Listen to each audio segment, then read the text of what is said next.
میرا کبھی نے خیال ہی نہیں آیا۔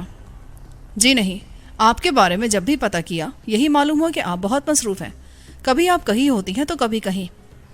میں واقعی بہت مصروف رہی، مگر مجھ سے ملنا کیا مشکل تھا، گاڑی اور ہوائی جہاز ہر طرف چلتے ہیں۔ اس عرصے میں مجھے آپ کی والدہ سے ملنے کا اتفاق ہوا، مگر مجھے لگتا ہے کہ وہ مجھ سے ناراض ہی گئی ہیں۔ وہ آپ کی زیادتی تھی الماس، انہیں آپ کو ماں کا درجہ دینا چاہیے تھا۔ مجھے احساس ہے، مگر ان کا رویہ بہت ہی غلط تھا۔ میرا خیال ہے وہ مجھے سمجھ ہی نہیں سکی ہیں، پتہ نہیں وہ مجھ سے کیا توقع رکھتی تھیں۔ ان کو راضی رکھنا آپ کا فرض ہے الماس، وہ واقعی آپ سے مل کر خوش نہیں ہوئی۔ میں انہیں منا لوں گی آبی صاحب، مگر یہ بتائیں کہ آپ ہیں کس چکر میں، اور آپ کے ارادے کیا ہیں؟ ارادے کچھ بھی نہیں، جو آپ چاہیں گی وہی ہوگا۔ میرا تو خیال ہے ہمیں اس ہفتے شادی کر لینی چاہیے، پھر آپ اطمینان سے پردے دار بیویوں کی طرح گھر بیٹھا کریں اور میں کام کروں گی۔ جی نہیں، بلکہ آپ کو یہ فلم سازی چھوڑنی ہوگی اور میری جاگیر پر جا کر رہنا ہوگا۔ سوچیں گے، پہلے تو آپ بیاہ کی تاریخ مقرر کریں۔ ٹھیک ہے، میں ماں جی سے بات کر لوں گا، پھر میں آپ کو بتاؤں گا۔ ابھی تو شاید مجھے 5-6 دن یہاں رہنا پڑے۔ ہاں، ان سے مشورہ تو بہت ضروری ہے۔ شادی نہایت سادہ طریقے سے ہوگی، میں دھوم دھڑکا پسند نہیں کرتی، امید ہے کہ آپ بھی یہی چاہتے ہوں گے۔ وہ بھی دیکھ لیں گے۔ آپ یہ سنائیں کہ وہ آپ کا بھاول پوری عاشق تو پھر نہیں آیا؟ آیا تھا، اور اس نے اب تک میرا پیچھا نہیں چھوڑا۔ ہو سکتا ہے وہ ہماری شادی پر کوئی بدمزگی پیدا کر دے۔ آخر وہ چاہتا کیا ہے؟ وہ مجھے چاہتا ہے جناب، اور کیا چاہے گا؟ الماس نے مسکراتے ہوئے کہا۔ میں نے انہیں جان بوجھ کر تنہا چھوڑا اور پلنگ سے اٹھ کر تیزی سے باہر نکل گیا۔ دروازہ میں نے بند کر دیا تاکہ وہ اطمینان سے بات کر سکیں۔ بہت دن پہلے آبی اپنی ماں کے سامنے کہہ چکا تھا کہ وہ الماس سے کوئی تعلق نہیں رکھے گا۔ اس کے دل میں وہ پہلا سا جوش و جذبہ بھی نہیں رہ گیا تھا، مگر اب جیسے ہی وہ اس کے سامنے آئی وہ پگھل کر پانی ہو گیا۔ بلکہ اس نے خود اسے فون کیا تھا کہ وہ آئے اور اس سے کلینک میں ملے۔ وہ بیمار ہے، زخم خوردہ ہے، کئی گولیاں اس کے جسم میں دھنس گئی ہیں۔ یہی کچھ بتایا ہوگا اس نے الماس کو، اور الماس اس کے حجلہ ویرا میں قیامت بن کر آدم کی تھی۔ مگر اداکارہ میں جس عورت کی آبی کو تلاش تھی وہ اسے الماس کے وجود میں کہاں مل سکتی تھی؟ اس میں خود بینی اور خود نمائی کا جذبہ اتنا شدید ہوتا ہے کہ وہ کسی مرد کو شوہر کے روپ میں دیکھ ہی نہیں سکتی۔ پتہ نہیں آبی نے کیسے اس تک رسائی حاصل کر لی تھی۔ مجھے یقین تھا کہ الماس کو آبی کی اصل زندگی کے بارے میں بہت کچھ معلوم ہو چکا ہوگا، مگر پھر بھی وہ ابھی تک اس رشتے کو توڑنے پر آمادہ نہیں تھی۔ خدا جانے وہ اس سے کیا چاہتی تھی۔ خبر یہ بھی مشہور تھی کہ اس کی بہت سی فلمیں ناکام ہو چکی تھیں اور اب فلم ساز اسے پہلی سی توجہ نہیں دیتے تھے، اسے دوسرے درجے کی اداکارہ سمجھنے لگے تھے، اور شاید اسی وجہ سے اس نے آبی کو اپنا شوہر تسلیم کر لیا تھا۔ میں کلینک کی عمارت سے باہر نکل کر لان میں جا ٹھہرا۔ میرے بازو میں اس وقت درد اٹھنے لگا تھا اور میں سوچ رہا تھا کہ کلینک کے کسی ڈاکٹر سے زخم پر پٹی کروا لوں گا۔ ابھی میں وہاں سے ہٹنے کا ارادہ کر ہی رہا تھا کہ مجھے ایک ٹیکسی گیٹ کے اندر آتی دکھائی دی۔ شام کے جھٹپٹے نے عمارت کو اپنی لپیٹ میں لے لیا تھا اور بتیاں جل گئی تھیں۔ وہ ٹیکسی مجھ سے چند قدم دور آ کر رک گئی، اور میں یہ دیکھ کر حیران رہ گیا کہ اس میں سے مستان شاہ باہر نکل رہا تھا۔ اس نے ڈرائیور کو کرایہ دے کر فارغ کیا تو میں ایک دم اس کے پاس جا پہنچا۔ ٹیکسی آگے نکلی تو اس نے مجھ پر اچٹتی سی نظر ڈالی اور عمارت کے اندر کی طرف جانے لگا۔ مستان شاہ جی، میں نے اس کے کندھے پر ہاتھ رکھ دیا۔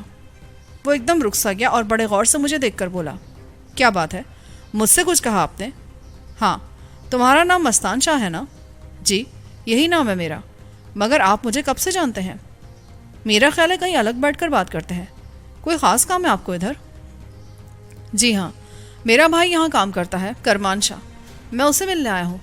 آؤ ادھر آؤ میرے ساتھ، میرا خیال ہے ہم عقبی حصے میں بیٹھتے ہیں، مجھے تم سے کچھ ضروری باتیں کرنی ہیں۔ میرے بازو کی گرفت اس کے شانے پر مضبوط ہو گئی تھی، وہ شاید اس کا عادی نہیں تھا۔ میرا ہاتھ اس نے بڑی آہستگی سے شانے پر سے ہٹا دیا اور بولا، کیا بات کرنی ہے آپ کو مجھ سے؟ میں تو آپ کو جانتا تک نہیں۔ کوئی بات نہیں، میں تمہارے بارے میں سب کچھ جانتا ہوں۔ چلو، یہاں ٹھہرنا اچھا نہیں ہے، مجھے تمہاری صحت خراب ہونے کا اندیشہ ہے۔ آؤ۔ میری کچھ سمجھ میں نہیں آ رہا۔ چلے خیر، کوئی بات نہیں۔ یہ کہہ کر وہ میرے ساتھ عمارت کی عقبی لان تک جا پہنچا۔ اب فرمائیے، میرے پاس زیادہ وقت نہیں ہے جناب، میں بہت جلدی میں ہوں۔ میں بھی بہت عجلت میں ہوں مستان شاہ جی، آؤ ادھر بیٹھ جاؤ، یہ لو، یہ سگریٹ پیو، اور مجھے بتاؤ کہ تم یہاں اپنے بھائی کے پاس کیوں آئے ہو؟ کیا مطلب؟ وہ بھائی ہے میرا، میں اسے جب چاہوں مل سکتا ہوں۔ مجھے سارے واقعات کا علم ہے مستان شاہ۔ میں نے اسے خواہ مروب کرنا چاہا۔ اس نے جس انداز سے جینا کو چاکلیٹ دینے چاہے تھے، اس سے مجھے اندازہ ہو گیا تھا کہ وہ کس قسم کا آدمی ہے۔ اسی لیے میں نے اس سے کہا، لڑکیوں کے بارے میں تمہارے سارے چکر مجھے معلوم ہیں۔ اچھا، مگر آپ ہیں کون؟ یہ بات آپ کو کیسے معلوم ہے؟ اس کا رنگ ہلدی ہونے لگا۔ میرا خیال ہے وہ لرزنے لگا تھا۔ اگر تم مجھے وارسی صاحب کے بارے میں زیادہ تفصیل سے بتا سکو تو میں تمہاری بچت کی کوئی صورت دیکھ سکتا ہوں۔ کیا مطلب؟ میں کیا بتاؤں ان کے بارے میں؟ یہی کہ وہ مقصود اور قادر بٹ کیا کام کرتے ہیں، وارسی صاحب کی سیاسی سرگرمیاں کیا ہیں، ہوٹل النور کے بارے میں تمہیں کیا کچھ معلوم ہے۔ ویسے میں تمہیں یہ بتا دوں کہ میں نے چاہا کہ میں اسے وارسی کی موت کی خبر دوں، مگر پھر میں نے اپنا یہ ارادہ ترک کر دیا۔ یہ خبر اسے سب سے آخر میں معلوم ہونی چاہیے تھی۔ مگر مجھے کیسے پتا چلے گا کہ میں نے یہ بات صحیح آدمی کو بتائی ہے؟ تم مجھ پر بے دھڑک اعتبار کر سکتے ہو مستان شاہ، میں تمہارا رازدار ہوں۔ جی میں سمجھ رہا ہوں۔ تو پھر بتاؤ نا کہ آخر وہ لوگ کیا کام کرتے ہیں۔ کل شام ملک اشرف کی کوٹھی میں ایک نجی دعوت میں گولی چل گئی تھی، بہت سے لوگ مر گئے تھے۔ تمہیں پتا ہے اس بات کا؟ جی ہاں، مجھے معلوم ہے، اور وہ النور کے بیروں کا کام تھا۔ دراصل بیروں کی شکل میں وارسی کی پارٹی کے 4 آدمی وہاں جا گھسے تھے۔ وہ بڑے صاحب کو مار دینا چاہتے تھے، مگر ان کی سازش ناکام ہو گئی۔ مجھے ملک اشرف کی کوٹھی سے کس نے اغوا کیا تھا اس کا مجھے علم نہیں ہے۔ وہ کار مقصود چلاتا ہے، میرا خیال ہے وہی لوگ آپ کو لائے تھے۔ اچھا، مجھے ان کے بارے میں مکمل معلومات کی ضرورت ہے۔ دیکھیں، النور سے معشوق علی، غوث، نذیر اور محسن آئے تھے بیروں کے روپ میں۔ وہ دراصل اس پارٹی کے کارکن ہیں اور ایسے دہشت گرد ہیں کہ پولیس اب تک ان کا سراغ نہیں لگا سکی۔ ان کو حسنین لانگاہی صاحب کی پناہ حاصل ہے۔ حسنین لانگاہی؟ یہ کون صاحب ہیں؟ یہ وزیر آباد کے ایک صنعت کار ہیں۔ ان کا کارخانہ گھکڑ کے قریب ہے اور وہ 4 آدمی انہی کی کوٹھی میں رہتے ہیں۔ حسنین لانگاہی، رہائش کہاں ہے ان کی؟ وزیر آباد میں، بڑی سڑک پر پیٹرول پمپ سے باہر ان کی کوٹھی ہے۔ اور کچھ؟ میں آپ کو بتا تو دوں، مگر مجھے ڈر لگتا ہے، ان کے ارادے بہت ہی غلط ہیں۔ تمہیں ڈر کس بات کا ہے؟ میں نے دراصل اس کمرے سے نکلتے ہوئے وارسی کو ختم کر دیا تھا۔ وہ میرا راستہ روک رہا تھا۔ میرا خیال ہے میں نے مقصود کو بھی قتل کر دیا تھا۔ واقعی؟ یہ کیسے کہہ سکتے ہیں آپ؟ میں جھوٹ نہیں کہہ رہا، وہ میرا راستہ روک رہے تھے، مجھے اغوا کر کے لے گئے تھے۔ ان سے میں اسی طرح جان چھڑا سکتا تھا۔ مقصود کا پستول بھی میں ساتھ لے آیا ہوں۔ یہ کہہ کر میں نے اسے جیب سے پستول نکال کر دکھا دیا۔ اسے کچھ اطمینان سا ہوا۔ وہ بولا، وہ میں نے وارسی صاحب کی باتیں سنی ہیں۔ آج صبح وہ حسنین بھی وہیں تھا اور محسن بھی، وارسی صاحب کی کوٹھی میں۔ کیا کہہ رہے تھے وہ؟ دوسری پارٹی کا ایک اجلاس کل ہونے والا ہے ساہیوال میں، کل صبح 10 بجے۔ اچھا، پھر؟ وہ لوگ یہی باتیں کر رہے تھے۔ حسنین سے وارسی صاحب کہہ رہے تھے کہ وہ لوگ کسی نہ کسی طرح اس اجلاس میں پہنچ کر کوئی دھماکہ خیز بم وہاں رکھ دیں۔ دراصل وہ لوگ یہ چاہتے ہیں کہ پارٹی کے تمام سرکردہ لوگوں کو ایک ہی حلے میں ختم کر دیا جائے۔ نہیں یار، وارسی ایسی جرات نہیں کر سکتا۔ وہ تو بقول آپ کے اب اس دنیا میں نہیں رہا، مگر وہ بھی یہی کہہ رہا تھا۔ اچھا، پھر کیا طے ہوا؟ حسنین کو وارسی صاحب نے اس کام پر آمادہ کر لیا تھا۔ اسے انہوں نے 2 لاکھ روپے بھی دے دیے تھے اور طے یہ پایا تھا کہ حسنین اکیلا ہی یہ کام کرے گا۔ وہ کس طرح؟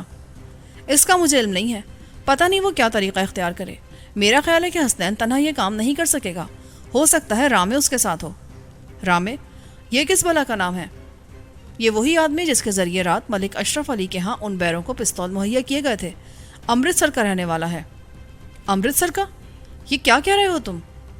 جو کچھ مجھے معلوم ہے میں وہی آپ سے کہہ رہا ہوں۔ انہیں ان سوروں کی بھی مدد حاصل ہے۔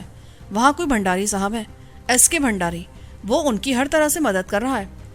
تو یہ بات ہے، تم نے بہت زبردست معلومات فراہم کی ہے مستان شاہ، میں تمہارا شکر گزار ہوں۔ مگر یہ بتاؤ کہ وہ کوناری صاحب کیا چیز ہے؟ ملک اشرف کی کوٹھی میں بھی وہ موجود تھے۔ وہ بھی وارسی صاحب کے پاس اکثر آتے رہتے ہیں اور وہ پارٹی کے بڑے اہم رکن ہیں۔ اس کا مطلب یہ ہے کہ حکومت کے خلاف ایک باقاعدہ محاذ کھل چکا ہے، جس میں سعید الدین، علی نواز کوناری، وقار الہی جنجوا، مرتضیٰ علی وارسی اور خدا معلوم کون کون لوگ شامل ہیں۔ تمہیں یقین ہے کہ ساہیوال میں وہ لوگ دھماکہ ضرور کریں گے۔ اگر جلسہ وہاں ہوا تو رامے اور حسنین وہاں ضرور پہنچیں گے۔ میرا خیال ہے کہ تم کہیں ادھر ادھر جانے کے بجائے میرے ساتھ رہو، میں تمہیں تحفظ دوں گا، میرے ساتھ آؤ۔ یہ کہہ کر میں مستان شاہ کو ساتھ لے کر کلینک سے باہر نکل گیا۔ اس نے مجھے بڑی ہی خوفناک باتیں بتائی تھیں۔ ان کی سازش اگر کامیاب ہو گئی تو پھر کچھ بھی باقی نہیں رہے گا۔ اس جلسے میں بڑے صاحب بھی شامل ہو گئے۔ اجلاس بہت اہم تھا۔ مستان شاہ سے مجھے یہی معلوم ہوا تھا۔ ضروری تھا کہ میں ستناجہ صاحب کو صورتحال سے آگاہ کر دیتا۔ وہی ایسے آدمی تھے جو اس کارروائی کو رکوا سکتے تھے۔